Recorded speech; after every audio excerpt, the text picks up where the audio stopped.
राम राम मंडळी. आज मी बनवलाय पौष्टिक असा दुधी आणि पनीरचा पराठा. बघू शकता मस्त असे खरपूस झालेले आहेत, खायला एक नंबर लागतात. चला तर मग बनवायला सुरुवात करूया. मी अर्धा चमचा तेल टाकलेलं आहे. तेलावर राई जिरं टाकलेलं आहे. राई जिरं चांगलं तडतडलेलं आहे. आता ह्याच्यावरती टाकूया आपण दुधी मी एक पाव किलो दुधी घेतला, तो किसून थोडासा बॉईल करून घेतला, कारण का लगेच काळा पडतो आणि असा कच्चा टाकला ना ते पाणी सुटतं, त्याच्यामुळं पूर्णपणे थोडासा बॉईल करून पूर्णपणे पिळून घेतलेला आहे. आता ह्याच्यामध्ये टाकले अर्धा किलो पनीर. पाव किलो दुधी, अर्धा किलो पनीर. जास्त पण दुधी नाही हे होणार, पनीरचा काही त्याला स्वाद लागणारच नाही, त्याच्यामुळे अर्धा किलो पाव किलो हे प्रमाण ठेवलेलं आहे. एक टमाटा टाकलेला मोठा.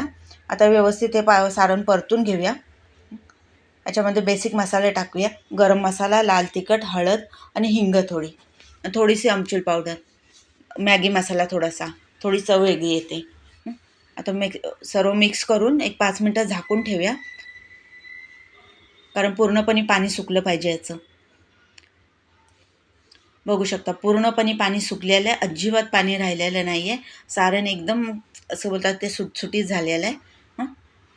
आता थंड करायला ठेवूया आणि पीठ मळून घेऊया. पीठ मळून घेतलेलं आहे मी. आता थंड झाल्यावरती त्याच्यामध्ये मीठ टाकायचं आहे, अगोदर मीठ टाकायचं नाही, कारण काय थंड जसं सारण होतं ना, तर पनीर आणि दुधी हे तर पूर्णपणे पाणी त्याला सुटणार आणि पराठा आपला फाटला जातो. आता मी 2 वाट्या गव्हाचं पीठ घेतलं, 1 वाटी दही घेतले, चवीनुसार मीठ टाकून अर्धा तास पीठ मळून ठेवलेलं. आता पराठा बनवायला घेऊया. बघू शकता जसं आपण पोळीचं सारण, पुरणपोळीचं पुरण भरतो त्या हिशोबाने आपल्याला हे भाजी याच्यामध्ये भरायची आहे आणि व्यवस्थित लाटून घ्यायचं आहे. बघू शकता अजिबात पराठा फाटणार नाही किंवा काय नाही, कारण पाणी पूर्णपणे सुकलेलं आहे. आणि आपल्याला जास्त बेटर भरायचं आहे किंवा कमी भरायचं आहे, तर जेवढं भरायचं तेवढं भरू शकतो, कारण फाटणारच नाही, व्यवस्थित तो लाटला जाईल. बघू शकता अजिबात नाही हे होत आहे. व्यवस्थित असं भरून घ्यायचं आणि बंद करायचं व्यवस्थित. झालेलं असं थोडंसं असं व्यवस्थित हाताने करून घेतलं ना, बेटर आतमध्ये पूर्णपणे मिक्स होतं आणि व्यवस्थित लाटला जातो. आता अशा पद्धतीने व्यवस्थित लाटून घ्या सर्वकडं. जास्त करून साईडने लाटायचं, मध्ये मध्ये लाटलं ना साईडला पराठा पूर्ण कच्चा राहतो, जाड राहतो. तर पराठा या चपाती असो किंवा पुरणपोळी, मध्ये जाड राहिली चालेल, पण साईडने बारीक. आमची आजी म्हणायची, मुलगी बघावी होटात आणि पोळी बघावी काटात. असं पहिल्याच्या सर्व म्हणी नाही, ह्या खऱ्या गोष्टी असायच्यात. आपण आता त्याच्या मनावर काही घेत नाही, पण ते असायचं तसं. बघू शकता असं पातळ मस्त लाटून झालेलं आहे, मध्ये थोडासा जाड ठेवायचा. हा बघा, अगोदर मी एक लाटून टाकलेला आहे, मस्त असं भाजलेलं, तुपावर छान भाजून घ्यायचे खरपूस. मग बाकी कशाची गरज लागत नाही, असा फक्त पराठा खायला एक नंबर लागतो.